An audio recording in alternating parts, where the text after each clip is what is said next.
Hello, good afternoon. Welcome, everyone. It's great to see you. I'm TJ, the program coordinator here at the library.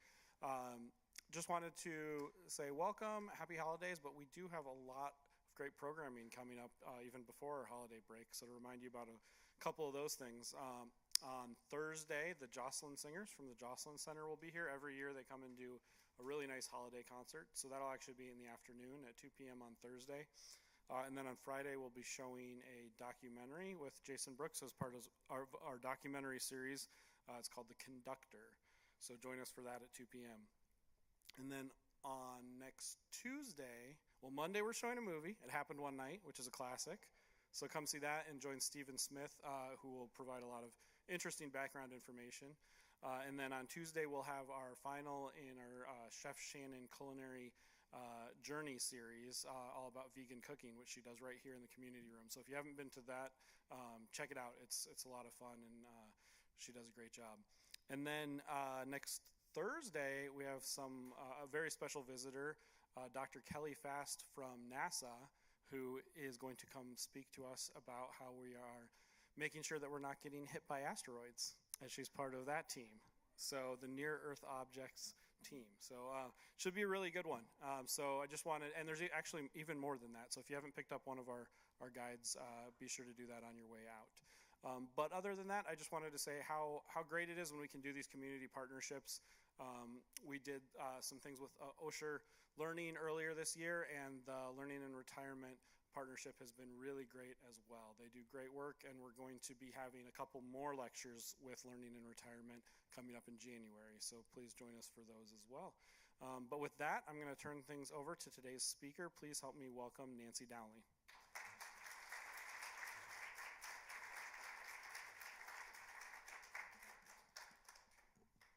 Hi, I'm Nancy Dowling. Welcome, everybody. Thank you for coming inside on a beautiful day when all the pretty birds are outside and all I've got to show you are some flat birds on PowerPoint. But we'll do the best we can. I do have some videos. I promise videos. So I'm going to talk about how birds eat and how birds have evolved to eat just about anything. So the title of my lecture is The Hunger Games Bird Style. So this is what we're going to zero in on. But first, I'm going to put in a little plug for LIR since I'm on the board. There is a sheet that you can pick up at the end of the lecture, and it shows all 31 courses that are going to be offered this winter term. We have 3 terms, autumn, winter, and spring. You can get up to 5 courses for the low price of $45, best bargain in the valley, except for the $5 glass of wine at Mario's. And the courses last 6 weeks. They're 2 hours per session, and some are Zoom, most are Zoom, but mine, for example, are taught live at the mall. The College of the Desert has some classrooms at the mall right behind Victoria's Secret. So if you want to come to my live classes, you can sign up for the email list on the LIR website. So then you'll get all the communications. So a little bit about me, first of all. I have degrees in English and French, and I don't have any degrees in biology or ornithology. It's just my passion, and I've been a birder since I was a little girl. And I teach 4 courses for LIR. 2 are about birds, and 1 is about Chekhov, but I teach kind of 2 volumes of that course, the early stories and the late stories. But this course is kind of a sneak preview of one of my courses. This, as I said, is my passion. This is me in Panama in the rain with a guide and some of the birds that I got to take pictures of. So that's my favorite thing to do, is to go to the tropics for birding. So today's agenda, we're going to talk about foraging adaptations, all the ways that birds have adapted via evolution to be able to fill different niches and eat a huge variety of food. So we're going to zero in on their bills, their tongues, and their heads. And then we'll talk about some of the weirdest birds, both here in the valley and in the world. So I have a class called Birds Are Amazing. That's not my local class. I have a local class about birds here in the valley. And this is a little bit of a preview of that class. Questions we'll take at the end, and I love bird trivia. The more trivial, the better. This is my hero, Cliff Clavin. So Cliff has something called the babbling fountain of useless knowledge. And when you see this picture, you know I'm going there, okay? So here's the big picture on birds. What is a bird? Well, biologists would characterize it by these various features: feathers, toothless beaked jaws, high metabolic rate, four-chambered heart, strong yet lightweight skeleton, and the laying of hard-shelled eggs. What makes birds so successful that they've basically conquered the entire globe? Well, the fact that they're very mobile, they can fly, and their adaptations over eons and eons of geological time to various food sources.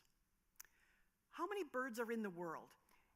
The numbers depend a little bit on which organization is counting them, but about 10,500 in the world, about 1,200 here in the US, and California, we're number one, 700. That's because our state is huge and it has a nice variety of different climates. However, you see where I love to go, Panama and Costa Rica, 900 and 1,000. And those are only 3 times the area of Riverside County and 4 times the area of Riverside County. Lots of birds packed in. Here's the breakdown by continent. You can see it's a head-to-head race between Asia and South America. And then trailing at the end, we have Europe and Antarctica. If you want to go to the birdiest countries in the world, you would choose one of these top 5. And notice 4 of them are in South America. Colombia and Brazil are tied. And Peru is almost there. And these are the world hotspots, shown in red.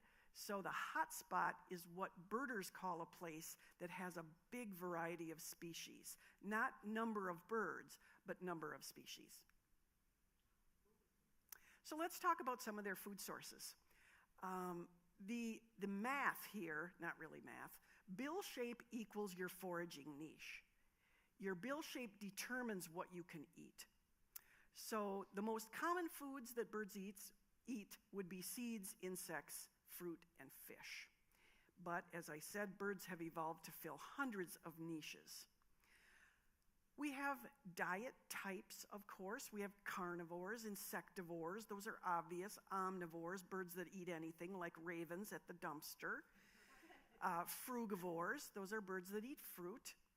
And even kleptoparasites. These are birds that steal food from other birds.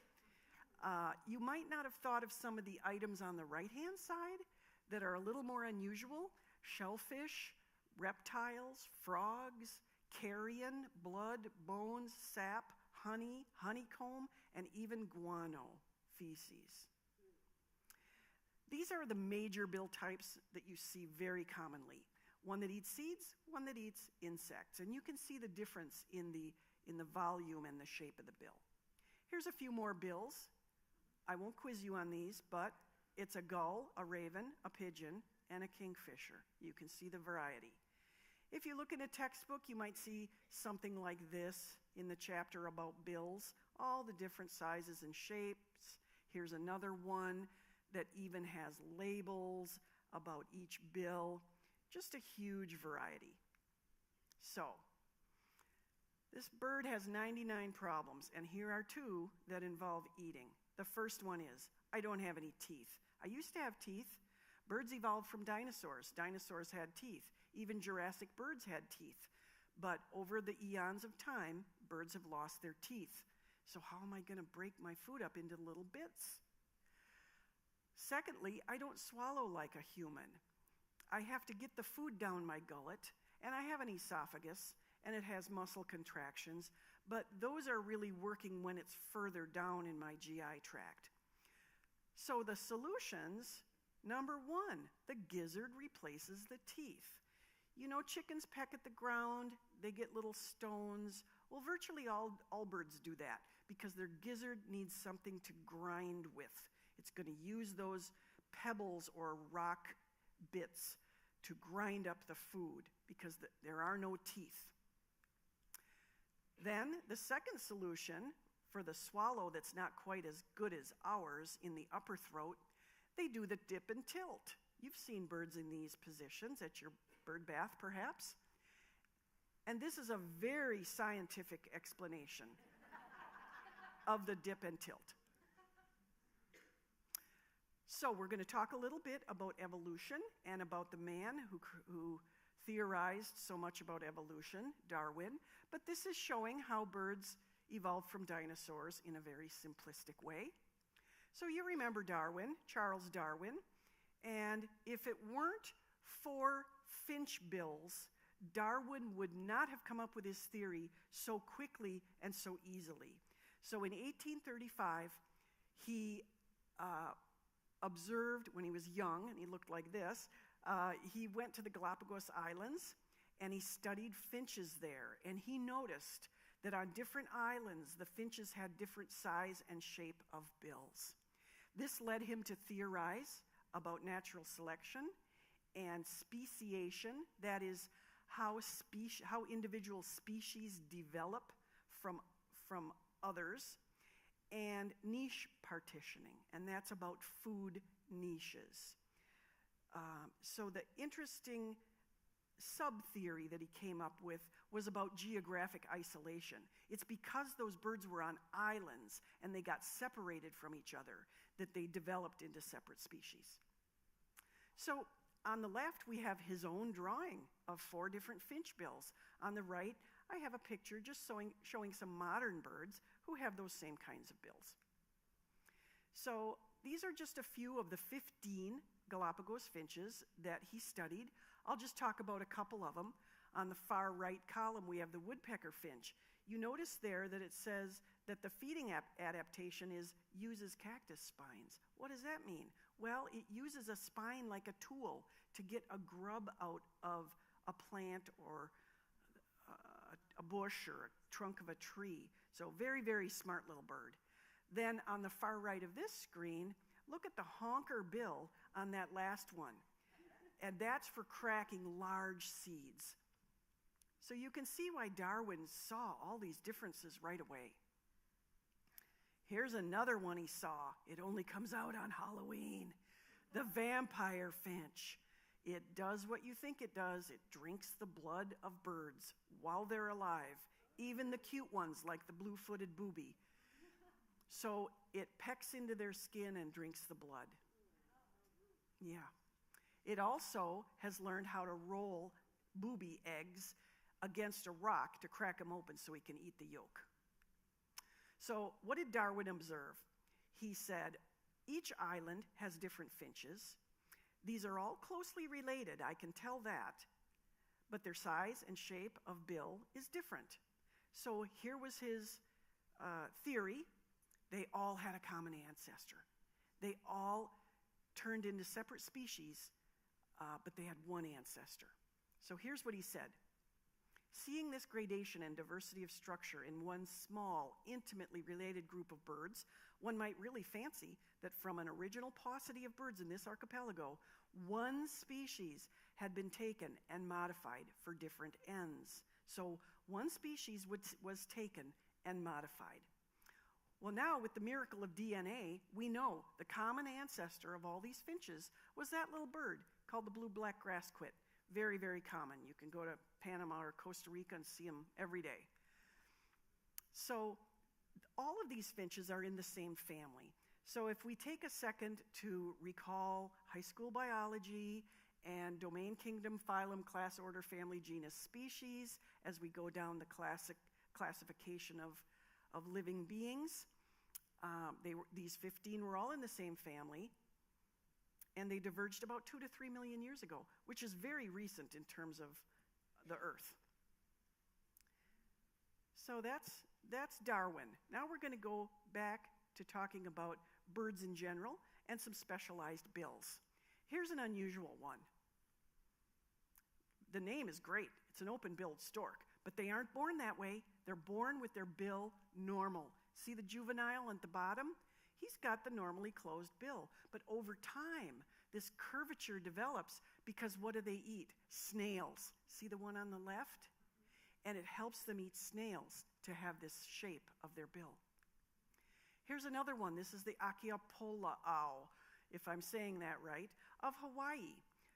This bird, you can see the upper mandible is curved and the lower mandible looks pretty normal.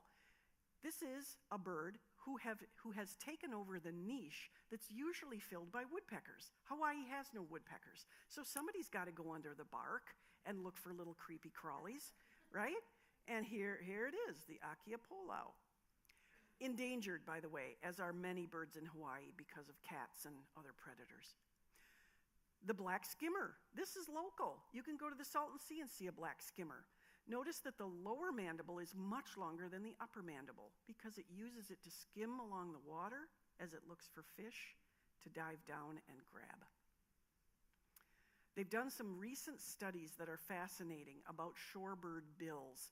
You've seen these birds at the beach with their bill way down in the sand, and you think, oh, I wouldn't want to be them. How are they going to find something to eat doing that?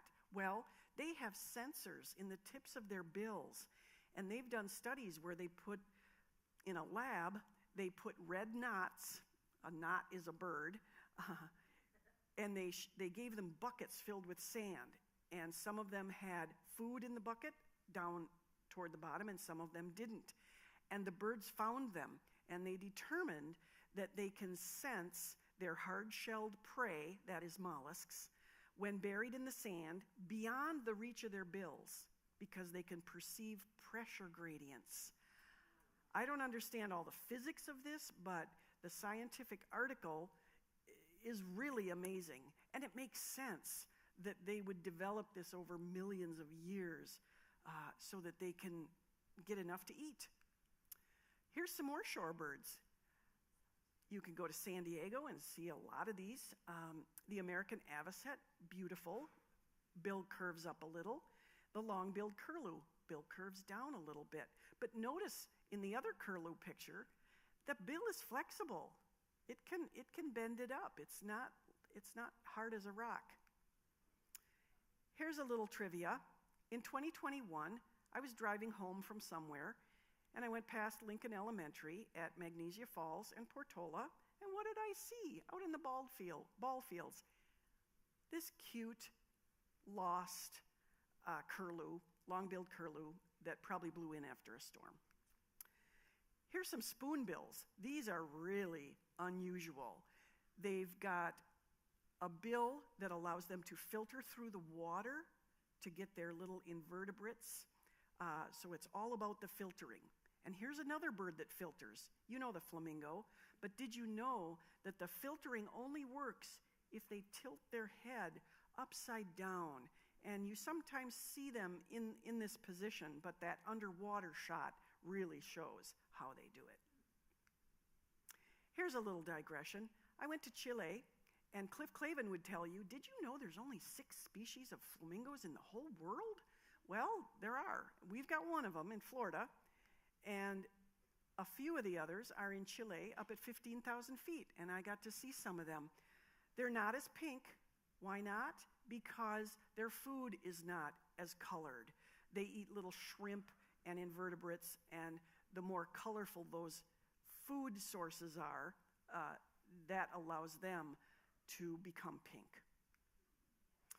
Here's one of my favorite birds, shoebill stork. Don't be afraid. They're in Uganda. They're not going to come. They're not going to come get you. But they like alligators, little alligators, and these giant, who knows what, African catfish. We're going to watch a little video about a very nice shoebill stork who unfortunately had to be rescued. They live in the swamps of Uganda. They're very threatened. So let's watch the video. There's no sound, just subtitles.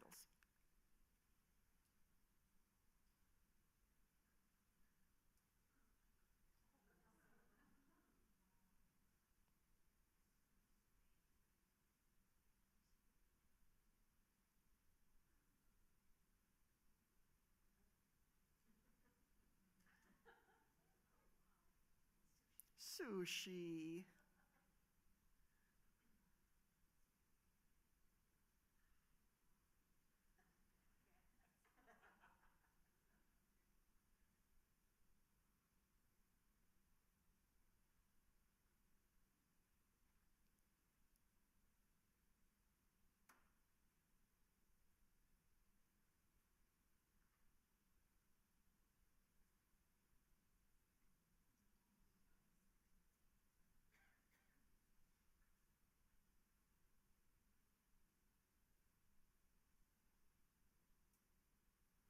And the shoebill stork is not actually a stork. It just looks like a stork, but it's actually in a different family. This is coming soon to theaters. The shoebill that ate Temecula, because their maw is so gigantic. Next, we're going to move on to talk about tongues. Cliff Clavin would say, do you know where a bird's taste buds are? They're not on their tongue. They're on the floor and roof of their mouth. And they do have a few taste buds at the end of their at the end of their tongue to allow for a quick assessment. Is this toxic? Is this rancid? Or can I eat this? We're going to talk about hummingbirds because they have the most amazing tongues of any bird. These two are going to be the new mascots for the Pride Parade because they've got the beautiful rainbow. Did you know there are over 360 species of hummingbirds, and they're all in our hemisphere? They're all in the Western Hemisphere. And almost half of them are in the equatorial belt. That is 10 degrees above or below the equator. So we've got the hummers. Here in the US, we have 18 species, California 7, and if you want to see the most species in one single place at a time, you go to Southeast Arizona in the summertime. It's hot, but it's not as hot as it is here. Physiology and diet. As you know, they're fast, they have a speedy metabolism, their heart beats up to 1,200 beats a minute, they eat nectar and insects. They cannot live on nectar alone. And they consume between 3.1 and 7.6 calories a day. If a human had to do that, you'd be eating 155,000 calories a day. I don't know how you do that. That's a lot of Snickers bars. There are two kinds of hummingbird parents, the mom and the dad. The mom does all the work. Am I right, ladies? Okay. She gathers the nest material, such as spider webs to bind it all together. Not easy. She makes the nest, she lays the eggs, she incubates the eggs, she feeds the chick, she does it all. The male is basically a sperm donor. Then there's two kinds of hummingbird foraging. We really only have the first kind here. It's called territorial foraging. That is, they stake their claim to a territory and they defend it to the hilt, right? Because if they don't eat every 20 minutes, they're toast. So they mean it. In other places, they have trap liners. That means they have a circuit. They have a little route like a paper boy, and they go from flower to flower to flower, and they've memorized it. They know when it's going to refill with nectar after they drink it all. So here, hummingbirds have it easy, right? Here's a flower, stick my bill in it, easy. But what if they're in Central America and there's something like this heliconia plant? So heliconias actually have given exclusive rights for pollination and for nectar gathering to hummingbirds. But it's such an odd shape. Who's going to be able to do that? The hermit, the long-tailed hermit, and a few other species of hermit. It's just a type of hummingbird, but look at the bill on that. This hummingbird is very special. So this is a little clip narrated by Attenborough, who you all probably will recognize. It's in Ecuador, and its claim to fame, its bill is longer than its body. So let's watch. The competition is at its most intense. Here there are 100 species of hummingbirds alone, all fighting for nectar. Each flower only has a small amount at any one time, and so it's first come, first served. One hummingbird has gone to great lengths to avoid conflict with other species. Swordbills are the only bird with a beak longer than their body. And some flowers are too elongated for the other 99 species of hummingbirds here to feed from them.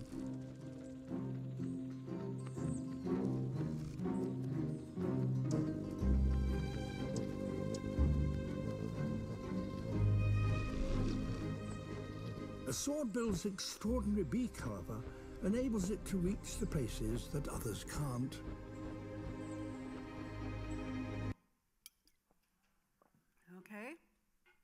that continues, but I wanted you to just get the gist of it.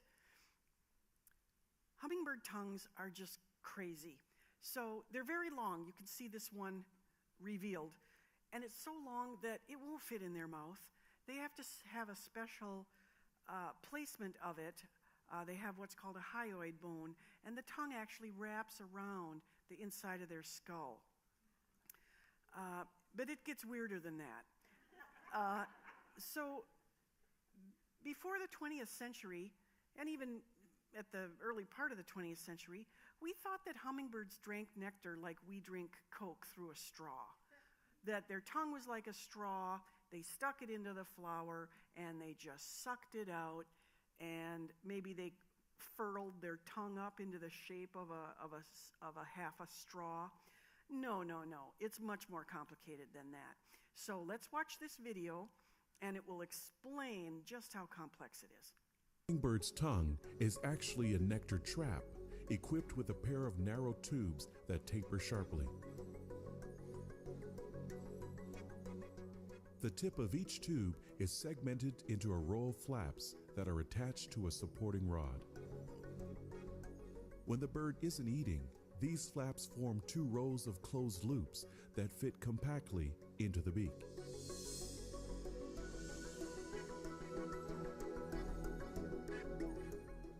But when the hummingbird feeds, its tongue undergoes a dramatic transformation.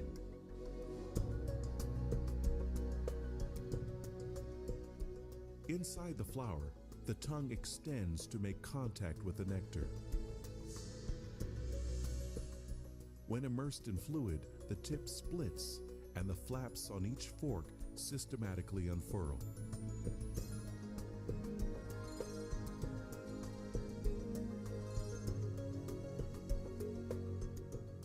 Then, as the tongue is withdrawn, the flaps close tightly to seal and capture the nectar for delivery into the bird's mouth.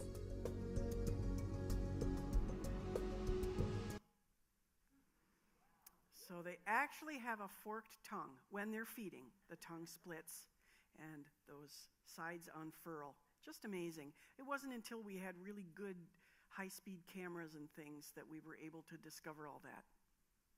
Public service announcement, as long as I've got y'all here.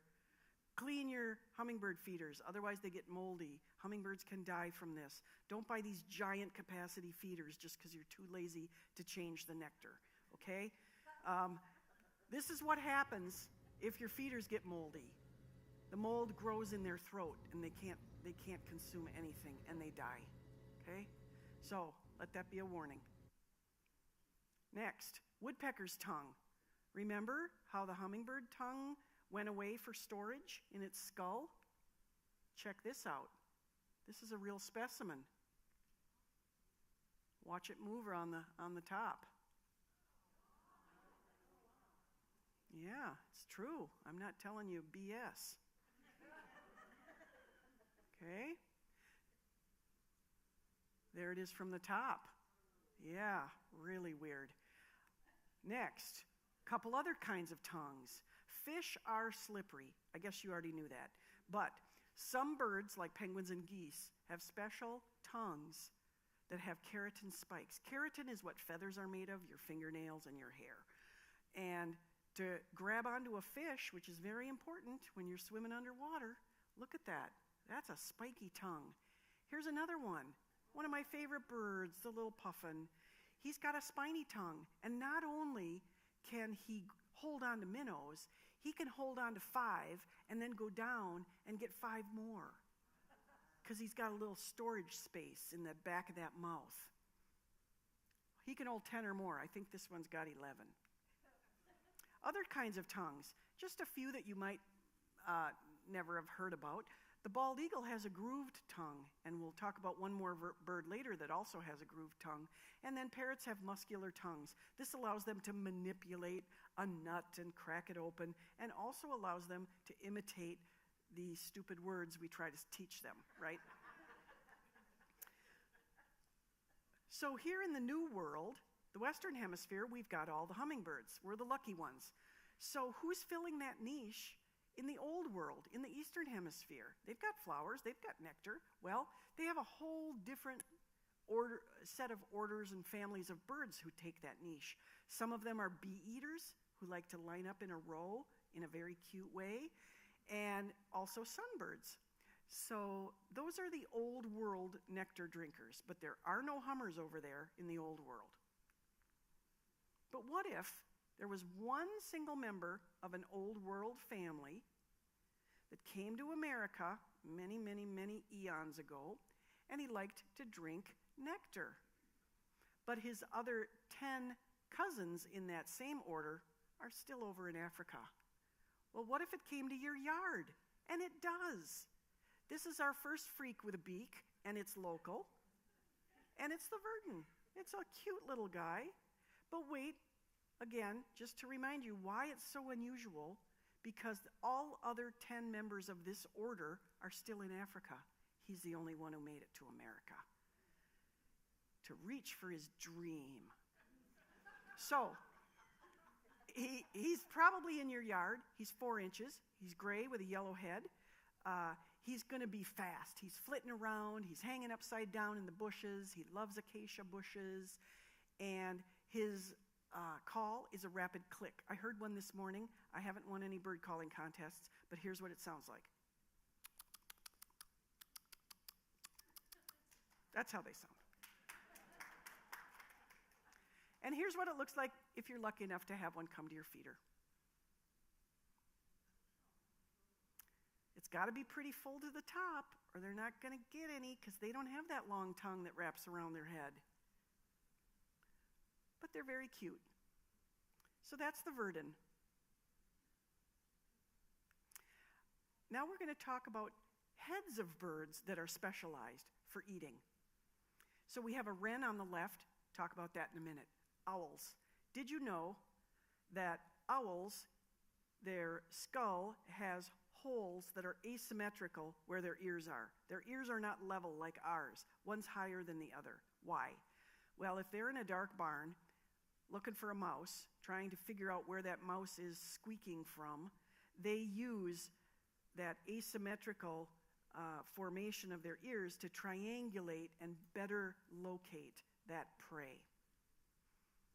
Now on to the little wren. If you're out hiking, you might hear this wren. It's not going to be in your yard. You'd have to be out in the canyons. But it has a flattened skull that has developed over evolutionary time so that it can stick its head further into the rocks to get the good stuff. So I'm going to play you its song, and maybe you can listen for this when you're hiking, and if you hear it, you can go look for this little guy.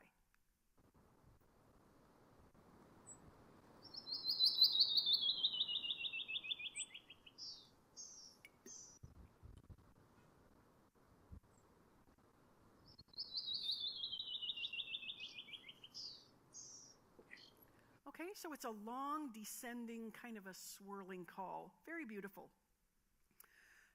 Cliff Clavin again would say, do you know why seabirds can drink seawater, eat salty fish all day long, every day, and they don't die of a salt overdose like you and I would, right? We can't even drink seawater when we're stranded. What happens to all that salt? They have a special head. They have what's called a salt kidney or a salt gland in the top of their head that filters out, like a kidney, the salt. Where does it go? It comes out their nostrils. Because if they couldn't survive drinking seawater, they'd be in big trouble. Okay, another trivia. How come woodpeckers don't get concussions? Wood is hard. Wood is hard. Okay, let's find out why. There's several reasons. Millions of concussions will happen to young athletes this year, and that's not counting brain injuries from accidents and other causes. It's a big problem, and some scientists are wondering if we can learn anything from hard-headed birds. Woodpeckers are built for headbanging. Spongy skull bones, even special eyelids that close just before impact. But their real anti-headache secrets are deeper inside. Woodpeckers will hammer to show off territory or make nests, but mostly it's to look for food. After they drill a hole, they use their tongue like a spear to reach inside and draw out insects or nectar. But considering that tongue can be 3 times the length of its beak, where do they keep it when it's not being used? There's a bony support inside bird tongues called the hyoid. We have a hyoid bone too underneath our tongue, but in a woodpecker it goes out the back of its mouth all the way around its skull and ends up between its eyes. Scientists think this bone and muscle wrapper may act like a seatbelt and absorb some of the shock when a bird's head decelerates. But consider acorn woodpeckers. They can drill thousands of holes in a single tree and hammer a seed into each one. A seatbelt tongue can't be enough to keep them headache-free. One of the basic equations of physics is force equals mass times acceleration, or deceleration. But what really matters for impact injury is how much area that force is being applied to, or why you should lie on a bed of nails, not do a headstand on one. From the side, the human brain is basically a half circle oriented like this. So impact on the forward-backward axis focuses the force on a small area. A woodpecker's brain is oriented differently. So forward-backward force is distributed over a larger area of the brain. And since they're packed more tightly in their skulls, they don't slosh around like ours do. G-force is our measure of relative acceleration. We normally feel 1g, the standard acceleration of gravity on Earth. The G-force a body can survive depends a lot on how long that body is being G-forced. If you love roller coasters, you probably experienced several seconds at 5 Gs and walked away smiling. But race car drivers have survived crashes with over 200 Gs, but only because that deceleration was limited to a few milliseconds. It takes less than a millisecond for a woodpecker's head to move from full speed to stopped. In that amount of time, our brains could take 300 Gs before concussion, but woodpecker brains can withstand more than 4,000 Gs. How is that possible? This gets us to the real reason woodpeckers don't get concussions. J.B.S. Haldane, in a 1926 essay on being the right size, wrote that you can drop a mouse down a 1,000-yard mine shaft, and on arriving at the bottom, it gets a slight shock and walks away. But drop down the same mine shaft, a rat is killed, a man is broken, a horse splashes. I don't think anyone's actually tested that, but it comes down to simple math. As an animal or an animal's brain gets smaller, the volume and mass drop by the cube, but the surface area goes down by the square. So a woodpecker brain might have much, much less skull area to absorb impact than we do, but it's much, much, much lighter. An engineer would say woodpecker brains and human brains are built from the same material, but the mathematics of scale mean that bird brains can take a bigger banging. So the main reason woodpeckers don't get concussions is because they're small. I know it's kind of obvious, but we're stuck with a hard knock truth. They evolved to take an impact, and we didn't. Okay, so there you have it. It's because they're small and light. So we've seen that their tongue is a lot like that of a hummingbird, but they also have other features: strong neck muscles, reduced space in the cranium, and then the brain is oriented differently. So that wraps up the woodpeckers. Let's talk about birds with the weirdest diets in the whole world. The first one is local freak with a beak. If you go to coniferous forests, you might see this little bird, the red crossbill. They call me the safecracker. Why? Well, look at my bill. Is it a genetic mistake or an awesome superpower? Well, it's the latter. Here's the red crossbill. This is the one we have here in the west, and in the east, they have the white-winged crossbill. This video is going to show you how they use this bill. It's not as simple as you may think, and it allows them to eat what no other bird can get to.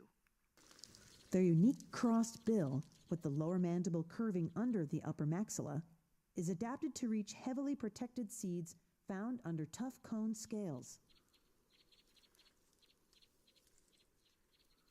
To reach the seeds, a white-wing places the tip of the curved lower mandible against the cone while inserting the upper maxilla under the scale. Beak partially open, the bird uses the curved mandible as a lever, twisting his head as he pries up the scale. He eats the seed, discarding the husk.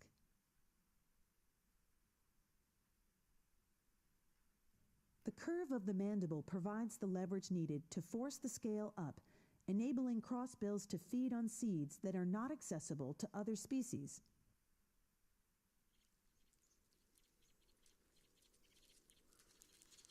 A white-wing often twists the cone off and carries it to a perch where it holds the cone in one claw and rotates it like a corn cob. Lower mandibles cross either left or right, and each individual always holds the cone in the claw toward which their mandible curves. This ensures that the tip of the mandible is facing the cone, giving the bird the best leverage to quickly pluck the seeds. White-wings are remarkably efficient at harvesting their food. An individual bird can eat up to 3,000 seeds per day. So, as they said, it can cross either way. So like we're left-handed or right-handed, they're left-billed or right-billed. Here's another local freak with a beak that you might have seen, the phainopepla. What a funny name. It means shiny cloak in Greek because the male is black and has a shiny black cloak. So why is this such a freak? Well, because we're lucky to have it. There are only 4 members of this family in the world, and we've got 1. So the other members are these 3 beautiful silky flycatchers, and our little one here is on the right, the phainopepla. So it's almost 8 inches. It's called the desert cardinal because it has a nice crest. It's black. When it flies, you get underwing white patches, very distinctive, and it has red eyes. But that's not what's so interesting. You'll often see them on the snag above the desert mistletoe because it eats desert mistletoe berries. No other bird does it because no other bird can, because no other bird has the digestive system that it takes to do this.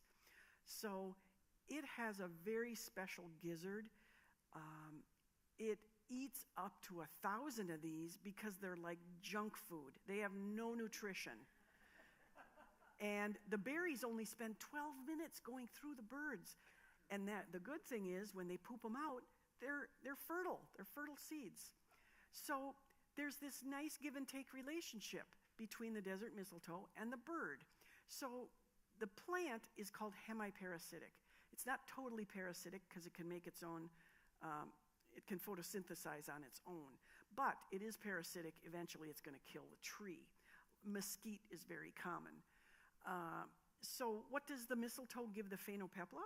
Well, food, water inside the berry, a place to hide, and a place to nest.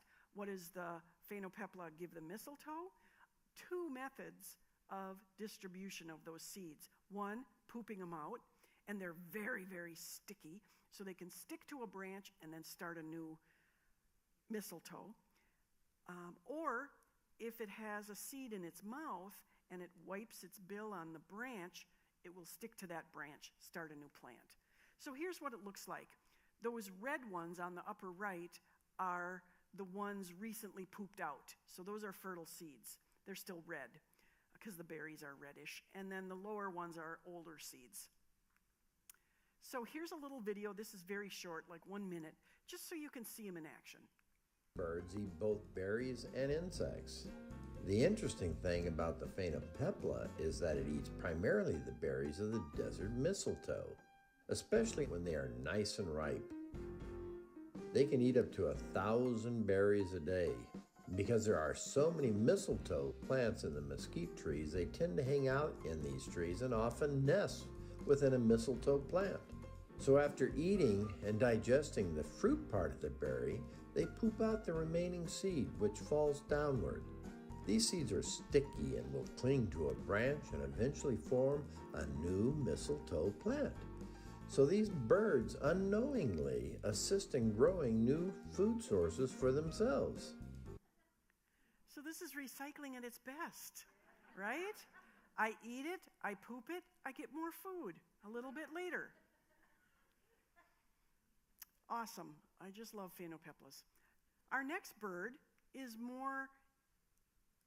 further away. It's in Europe and the Middle East, and it's called the bearded vulture. It's not as ugly as our vultures. It's very, very beautiful and huge. And that beard is not hair. Birds never have hair. Those are just feathers that look like a little beard. What does it eat? Bones. It loves the bones because of the marrow inside, very nutritious. When the bone is too big, as you can see in the picture, it's learned how to drop them onto rocks so they shatter so it can get at the marrow.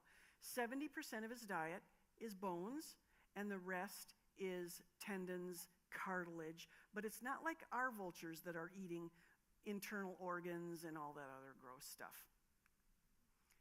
So most vultures are bald. Why are they bald? For hygiene.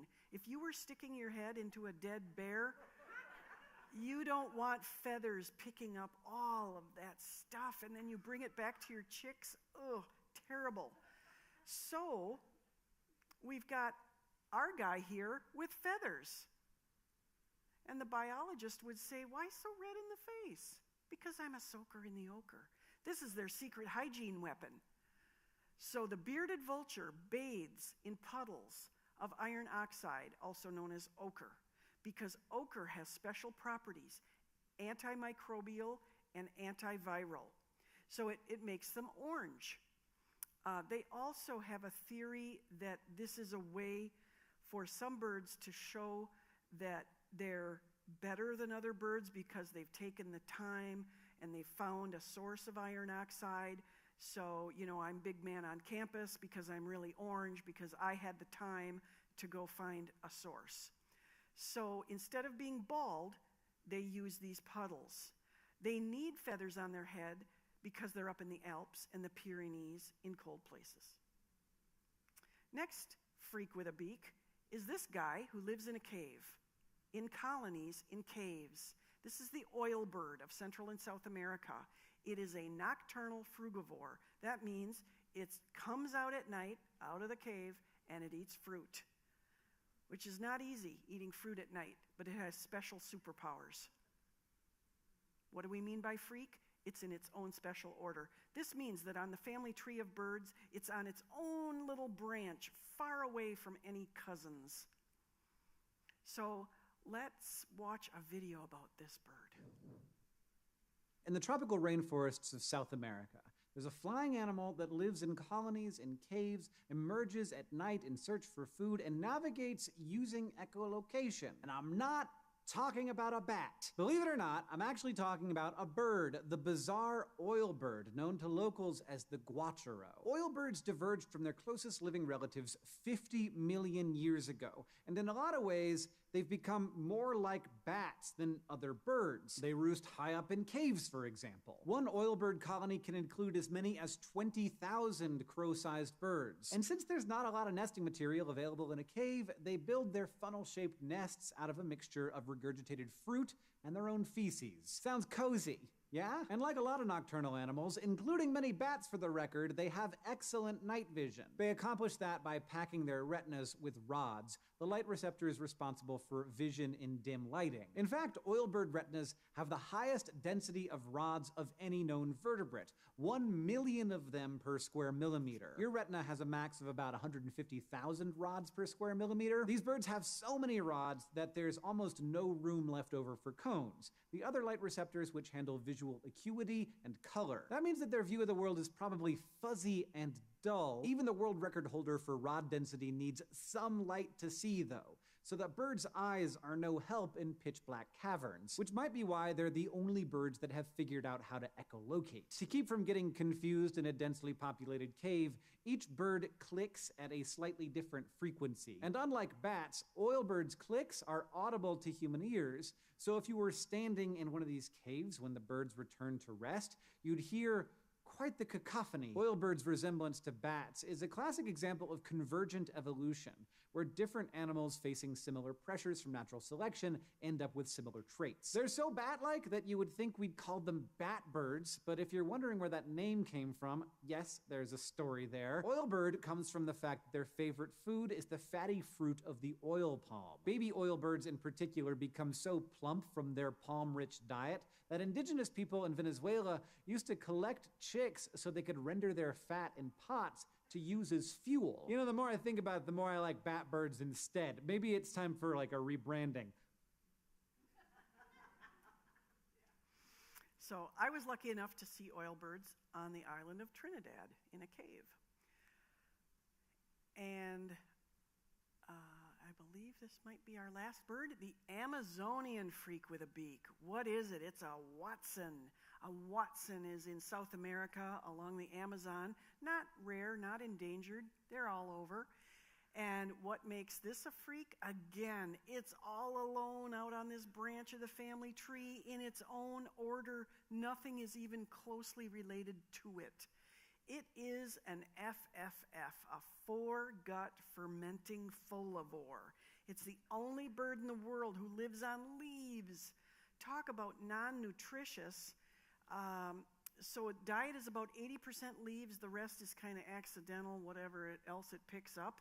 And it ferments those leaves. You need a special system to ferment leaves like a cow.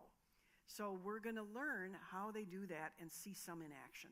The Watson has managed to do a thing that actually, for real this time, no other bird has evolved to do. It has become a foregut fermenting folivore.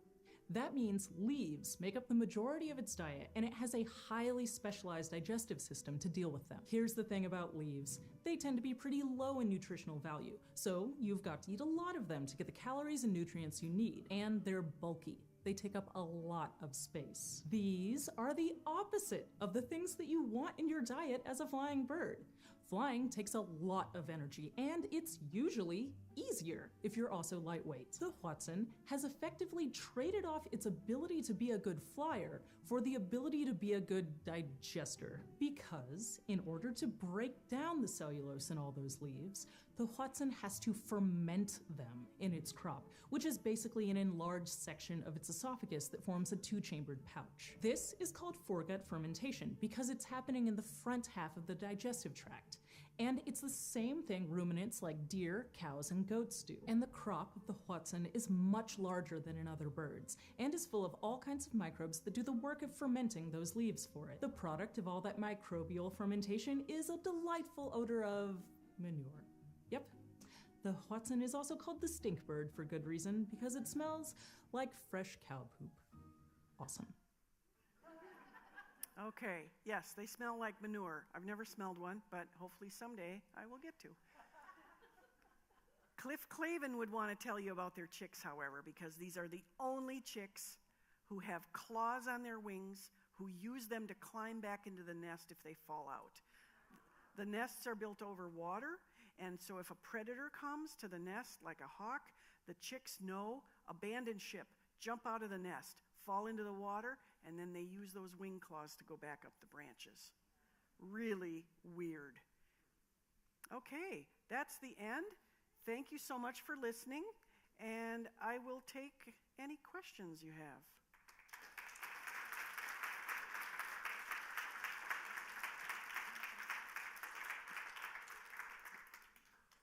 Yes, Joanne. I know that blue-footed boobies literally died after years of diving and hitting the water for the same, you'd think they would have concussions much like Woodpeckers, etc. Do you have any idea why they don't?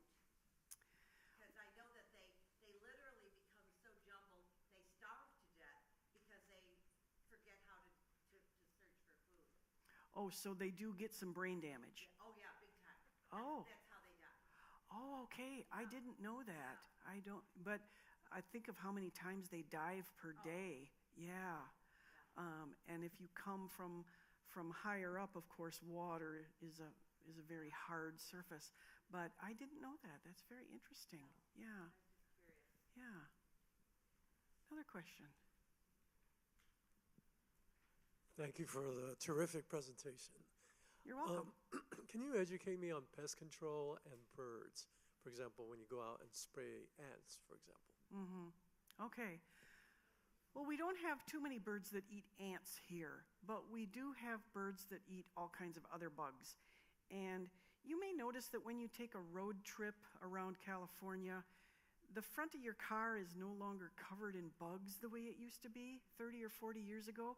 There's been a huge decline in the number of insects, and that is bad for birds.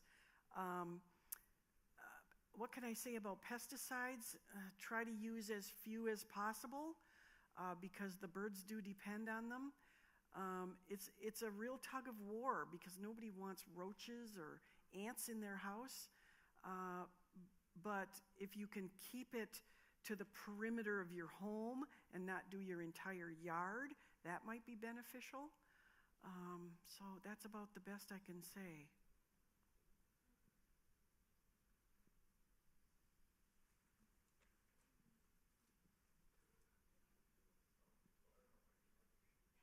Let's go back first and then I'll come back.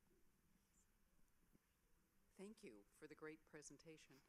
You're welcome. I lived at 6,000 feet for many years, and in the fall, the phainopepla would come to feed on the mistletoe there and breed. And so, are they the only bird that breeds in two completely different ecosystems? Let me think.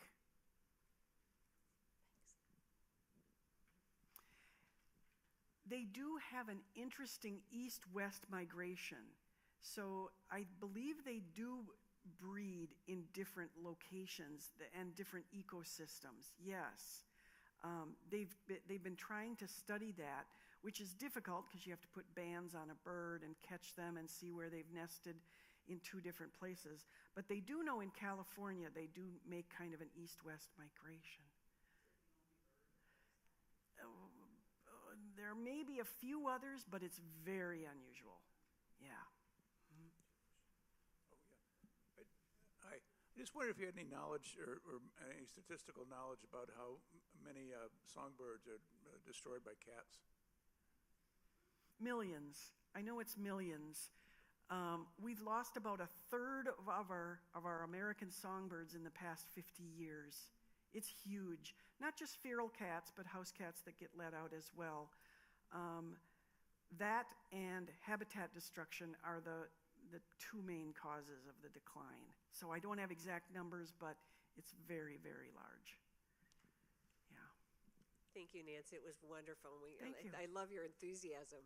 I have hummingbird questions. We seem to have the same hummingbird. Well, that's my question. Do they come back to the same place to the nest? Because we always have one that nests in the same palm tree in our courtyard every year.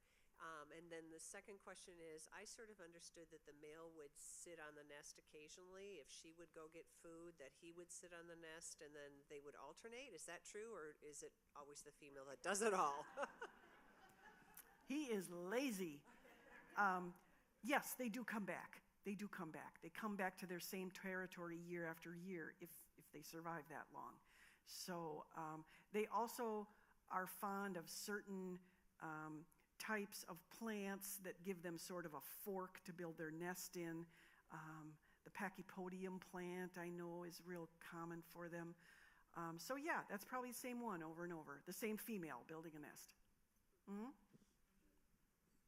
Somebody back there. Back to hummingbirds and woodpeckers. Mm-hmm. Because of their similar tongue, does that mean at one point they came from an ancestor, similar ancestor?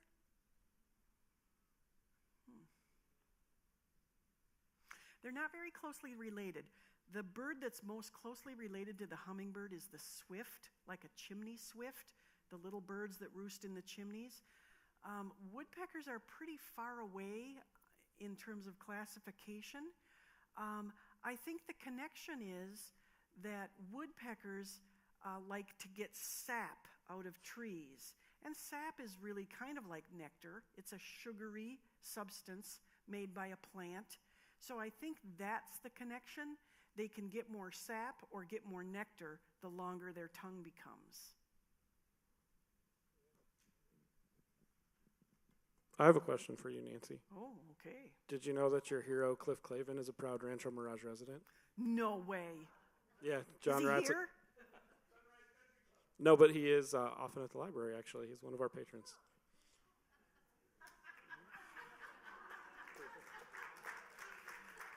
And we had a question here.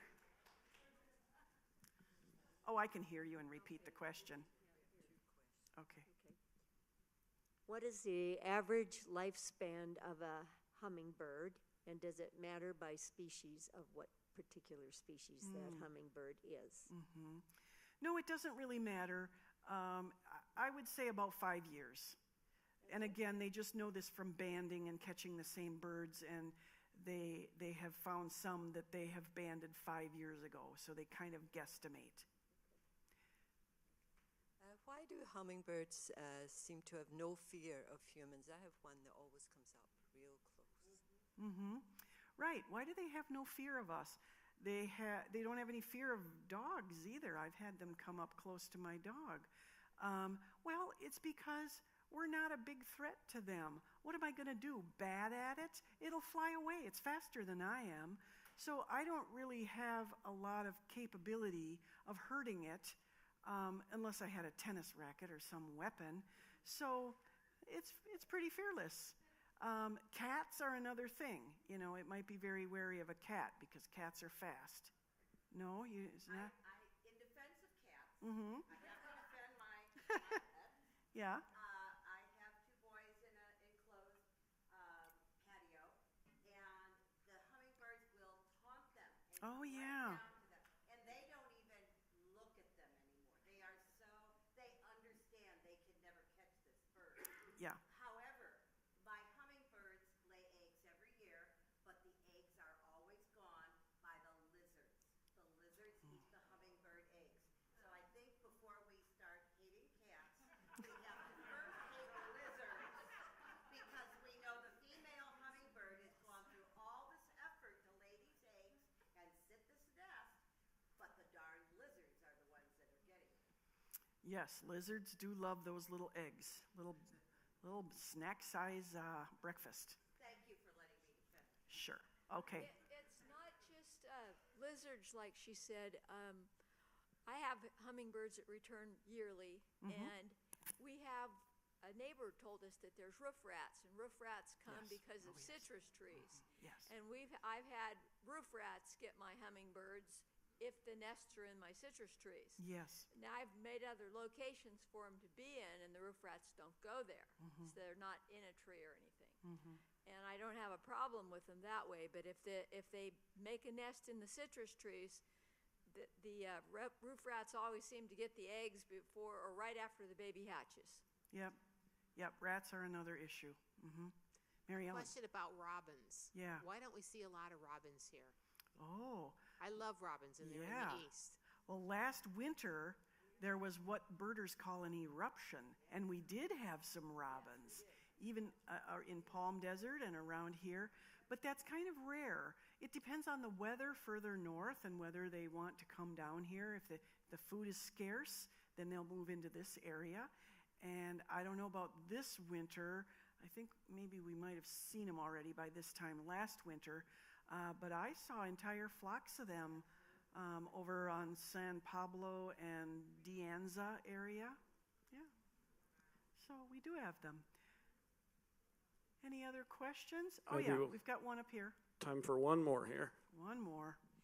So a follow-up question about eruptions. I was wondering, when we were talking about the eruption of robins last year, who designates whether or not it's an eruption year, and is it based on an increase in percentage, or, how is it decided? Mm-hmm. Well, there are bird counts that happen. Every year, various Audubon societies do Christmas bird count, and scientists do counts when they do bird banding.